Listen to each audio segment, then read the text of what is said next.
뉴스 코멘터리 막점 먹후입니다. 구독, 좋아요, 알림 설정 부탁드려요. 문재인 대통령은 국토교통부 장관에 변창흠 현 한국토지주택공사 사장을 내정했습니다. 또 행정안전부 장관에는 삼선의 전해철 의원을 지명했고, 보건복지부 장관에는 권덕철 한국보건산업진흥원 원장을, 여성가족부 장관에는 정영애 한국여성재단 이사를 각각 발탁했습니다. 사실 좀 예정됐던 개각이긴 한데 최근 떨어진 지지율 때문에 국면 전환용 아니냐 이런 얘기도 있습니다. 적절했다고 보는지, 또 이번 개각의 포인트가 뭔지 한번 짚어보겠습니다. 어떻게 봅니까? 저는 뭐 국면 전환용이라고 하기에는 너무 소폭이다. 작다. 예, 소폭이기 때문에 필요한 부분만 핀셋으로 당장 가능한 부분만 몇 군데 했다. 네. 이렇게 보시면 될 것 같고요. 일부 어쨌든 문책석 성격도 포함되어 있지 않았나. 뭐 그런 추측돼 봅니다. 네. 저는 총평을 하면요, 최악의 나쁜 개각이었다. 또 최악의 개각입니까? 네, 그렇습니다. 4개밖에 안 했는데도? 네. 오, 예. 오기와 고집으로 뭉친 개각이었다라고 말씀드리고 싶어요. 예, 오기다. 또한 저는 나쁜 개각 중에 극명한 사례가 전해철 장관 후보자 때문이라고 생각이 들어요. 예. 행정안전부 장관은요, 경찰을 총괄하잖아요. 네. 그러면요, 선거 관리 중립에 있어서 경찰 역할이 상당히 큰데 결국에는 선거 중립을 안 하겠다라는 의도로 읽혀진다라고 보여집니다.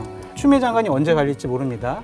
역대 어느 정권, 독재 정권 하에서도 행정안전부 장관과 법무부 장관을 이렇게 자당 출신의 대통령과 가까운 분을 임명해 본 적이 없어요. 정치인 출신의 투톱을. 하도 안 뽑아주니까 청문회 통과하기 어려우니까 그럴 수도 있지 있죠. 않습니까? 근데 하지만 이것은 선거 관리에 있어서 상당히 부적절한 선택이 아니었느냐라는 생각이 듭니다. MZ 장관도 뭐 보셨을 것 같은데, 네네. MZ 장관은 어떻게 보셨습니까? 네, 저는 그 행정안전부 장관의 이 전해철 최고위원이었죠. 네, 예. 의원이죠. 예. 예, 한 거에 대해서 좀 너무 확대 해석을 하신 게 아닌가라는 생각이 좀 듭니다. 뭘 직접적으로 만약 그렇게 하려면 경찰청장만 바꿔도 됩니다, 사실. 근데 굳이 장관을 바꾸는 것으로 경찰을 장악하려고 했다라고 하는 거는 너무 좀 과대 해석이지 않을까라는. 그럴 소지도 있네요. 네. 또 받아들이네요, 바로. 웬일로 저는 이제 전해철 장관에 대해서 예. 두 가지 해석을 저는 예. 하고 전해철 싶은데요. 장관 후보자요. 예, 예. 첫 번째는 뭐냐면은 이 경찰청법, 그다음에 이제 행안부의 이제 지방자치법 해보면요, 그 검찰 못지않게 여기도 저항이 센 곳입니다. 네. 그러다 보니까 이제 이 전해철 의원 같은 센 사람이 장관으로 가야 된다라는 측면이 첫 번째로 존재하는 것 같고요. 두 번째는 저는 미루어 짐작컨대 비서실장이 곧 바뀔 거라는 생각이 듭니다. 비서실장이요. 예, 이 네. 정권 내부의 누구로 문제. 바뀌어요? 모르죠. 누구 바꿀지는 모르겠지만은 이 전해철 의원이 이제 장관으로 입각한다는 이야기는 그 중에 누가 한 명 실세가 빠져나오지 않겠느냐 이렇게 예측을 저는 그렇게 해봅니다. 항상 개각 있을 때마다 전해철 의원 얘기는 계속 나왔어요. 법무부 장관 때도 사실은 지난번에 한마평에 올랐었는데, 뭐 진영 장관도 잘했던 걸로 제가 알고 있는데, 전해철 의원을 행정안전부 장관에 내정했던 것. 먼저 이게 더 물어보기 무서워요. 좀 먼저 물어보고 가겠습니다. 네, 네. 어떤 의미가 있습니까? 이 친문 진영 내에 네. 이 구획 정리죠. 아하. 누구는 어디로 가고 누구는 어디로 가고 이런 측면도 있는 거고, 결국 진영 장관도 잘하셨어요. 잘하셨는데 이제는 법무부의 시간이 지나가고 행안부의 시간이 행안부에서 경찰 개혁도 저는 이제 제가 필요하니까요. 지방자치를 오래 했는데 네. 지방자치의 가장 큰 걸림돌이 알고 보면 주무부처인 행안부입니다. 네. 왜냐하면요, 지방자치를 많이 하게 되면은 행안부의 조직이 3분의 1 정도가 날아갑니다. 네. 그런 것들을 하기 위해서는 이런 센 정치인 장관이 필요한 시기가 되지 않았나 이렇게 생각을 하고요. 이제 검찰 문제, 그다음에 행안부 문제, 경찰 문제가 해결되면은 이 문재인 정부에서 권력 기관에 대한 일반적인 개혁은 어쨌든 간에 1단계는 마무리 짓지 않나 이런 생각이 들고, 되게 그 역할을 하시게 될 신중한 겁니다. 그 역할을 하라고 그렇죠. 전해철 의원을 내정한 거네요. 그렇게 그렇죠. 해석을 예, 하시네요. 좀 다릅니까? 저는 박진영 부대변인의 생각에 전적으로 동의합니다. 예? 왜 또 이래요? 아니, 아니라면서요? 정말 저런 분석이 정확한 예. 분석이세요. 아하. 자, 국토부 장관도 김현미 장관이 유임이 될 것이다. 이 얘기도 좀 점쳐졌었는데 결국은 교체가 됐습니다. 부동산 정책 실패를 뭐 자인하는 것이다. 이런 평가도 있는데, 이거는 좀 어떻게 봐야 됩니까? 국토부 장관의 교체 의미. 그 김현미 장관이 뭐 잘했다고는 뭐 말하기가 쉽지 않습니다. 네. 네. 쉽지 않은데요. 실제로 이 김현미 장관의 소신보다 이 국토부라는 공직 사회에 특수성이 있습니다. 네. 현장 뭐 막노동하는 분들 스타일에 네. 그런 경향이 있어요. 규제면 규제, 시장 뭐 수요 공급 거칠게 한다는 거죠. 예, 막노동처럼 예, 거칠게. 둘 중에 하나를 네. 선택해서 막 하려고 하는 이런 경향들이 있어요. 그러다 보니까 이번에는 좀 정책 전문가이면서 현장 경험 있는 변창흠 사장을 불러오지 않았나 이런 생각이 들고요. 2014년부터 2017년까지 서울주택도시공사를 사장을 했고 토지주택공사 지금 현재 LH공사 사장이에요. 그래서 네. 소위 말해서 실무형이 좀 있다. 그러니까 이 뭐 주거복지 로드맵, 3기 신도시 건설, 뭐 도시재생 유대 이런 것들을 사실상 다 좀 어느 정도 지휘를 했거든요.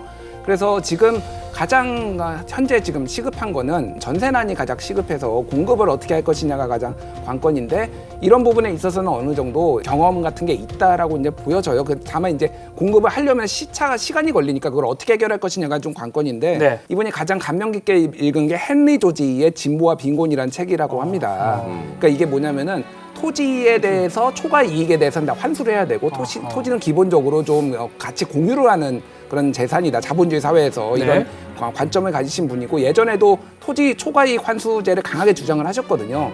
그런 부분이 이제 앞으로 이를테면 재개발 이런 것들에 어떻게 좀 뭐 충돌이라고 해야 될까요? 이런 걸 잘 조화를 할지를 좀 지켜볼 필요는 있을 것 같아요. 네. 근데 저는요 변창흠 후보자가 여러 가지 부적절한 얘기를 했는데 부동산 문제 때문에 상당히 많은 비판 여론이 나오니까 아니 이거는 집을 가지 못한 사람들의 상대적인 박탈감 때문에 벌어진 비판이다라고 얘기를 했어요.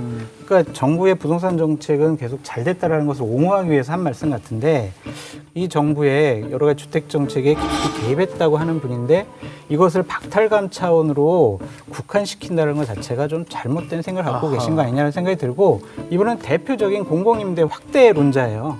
그렇기 때문에 뭐 재건축을 한다든지 용적률 높이다든지 이러한 획기적인 주택 정책의 변화는 없을 것이다라는 생각이 듭니다. 변창흠 사장이 잘한 것 중에 하나가 이명박 박근혜 정부의 부동산 정책에 큰 공을 세우신 분이에요. 이 두 정권 동안에 LH라든가 정부 중심으로서 민간 공급을 엄청나게 했습니다. 네. 근데 변창흠 사장이 SH공사 사장으로 있으면서 서울 시내에 공공 공급을 엄청나게 했습니다. 균형을 맞춰준 이런 측면이 있습니다. 그런 측면에서 변창흠 사장이 어쨌든 간에 한국에 있는 뭐 손가락에 꼽히는 부동산 전문가라는 걸 누구나 인정하는 거고요. 그 다음에 공직자들만 잘 이렇게 컨트롤을 한다면은 좋은 방향이 나올 것 같고요. 근데 언론 보도를 보면 상당히 부적절한 일들을 많이 했다라는 보도가 많이 나오고 있어요. 그래서 인사청문회 때 상당히 논란이 될 것 같고요. 김현미 장관은 문책성이라고 보이지 않습니다. 네. 왜냐하면 대통령께서 김현미 장관직 잘했어라고 말씀을 하셨거든요. 문책성이라고는 안 보여지고요. 다 조금 쉬다가 뭐 이렇게 비서실장이나 다른 아니면 걸로? 전북지사나 재충전의 기회를 준 것이 아니냐라는 생각이 듭니다. 자, 여기 좀 의문스러운 게 있어요. 박영선 중기 벤처부 장관 개각이 될 것이다. 특히 서울시장 후보 가능성이 있다고 봤는데 왜 교체가 안 됐을까요? 이거 왜 포기한 건 아닌 것 같고 혹시 뭐 아는 내용 있습니까? 그 우상호 의원이 네. 지금 서울시장 출마를 논할 국정 상황이 아니다라고 이거는 나중에 다 정리가 되면은 뭐 검찰 개혁이나 이런 거 다 정리가 되면 그때 말을 해야 될 상황이다라고 말을 하셨어요. 그게 지금 딱 그 말입니다. 저도 이제 이 어려운 시대에 이제 과연 올바른 길이 무엇인지 인도해 주십사 기도하고 있습니다. 지금 복잡한 이슈들이 다 정리가 되고 내년이 돼야서 본격적으로 선거전이 돼야지 이제 나올 수가 있는 거. 그렇기 때문에 한 번 더 개각 지금 요인이 있다. 이제 이미지 관리 차원에서 어쨌든 한국 사회라는 것이 막 나서서 내가 하겠다는 것보다는 때가 돼서 무르익어서 언론에서 불러줄 때 네. 나오는 게 사실은 좋은 평가를 받기 때문에 그런 측면에서 조금 조심하고 계시는 게 아닌가 그런 생각이 듭니다. 네, 정권 말기 개각은 초기 개각과는 굉장히 그 의미와 모양새가 많이 다를 것 같습니다. 이제 한 번의 개각이 더 남아 있는 것 같은데 어떤 방향으로 예측을 하시는지 좀 말씀해 주시면 고맙겠고요. 우리 장 소장님께는 특별히 좀 원포인트로 찍어서 자, 이 사람은 좀 개각을 해야 제발 된다. 좀 바꿔달라. 강경화 장관 바꿔야 합니다. 남편도 설득을 못하는 분이 다른 나라 대사를 어떻게 설득합니까? 빨리 바꿔야 합니다. 알겠습니다. 아, 집에서 아내분 설득 100% 하십니까? 저는 엄청 설득 잘합니다. 전혀 믿어지지가 않는데요. 잘 안 믿겨. 확인할 방법이 없어서. 아니 임기 마지막까지 끝까지 함께할 분으로 가장 많이 유력하게 언급되는 분이 강경화 장관이고 별명도 오경화, 뭐 K5 뭐 이렇게 불리던데요. 네, 사실 이제 공직 사회에 우리가 이제 모든 부분이 다 이제 검찰까지도 들여다보지 않습니까? 네. 끝까지 들여다보지 못하는 부분이 외교부예요. 외교부예요. 외교부. 예. 그런 부분에서 이제 비외교무고시 출신으로 저만큼 하시는 건 저는 굉장히 대단하다 이런 생각이 들고요. 제 희망대로 저는 절대 안 될 거라고 생각을 하지만은 정권 하반기로 갈수록 관료장관을 바꿔야 됩니다. 왜냐하면은 정책의 정치적 판단이 있어야 되는데 이분들이 부족합니다. 한 번은 한쪽 이야기를 들어주고, 예, 한 번은 네. 노동자들 것을 해주고, 한 번은 기업인들 것을 해주고, 이렇게 해야지 정책이 이익 당사자들한테 기분이 좋아집니다. 생기는 게 있습니다. 그런데 늘 중간에서 절충하려고 하는 경향이 있어요. 그러면은 양쪽 다 만족시키지 못하고 불만만 만들어집니다. 네. 그렇죠. 그래서 저는 좀 이 관료 장관들이 좀 바뀌었으면 좋겠다고 하는데 절대 그렇게 안 될 것 같습니다. 네. 자, 부분 개각에 대해서 짚어봤는데요.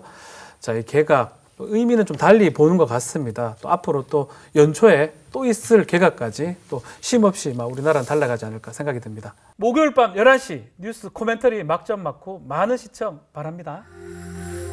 OBS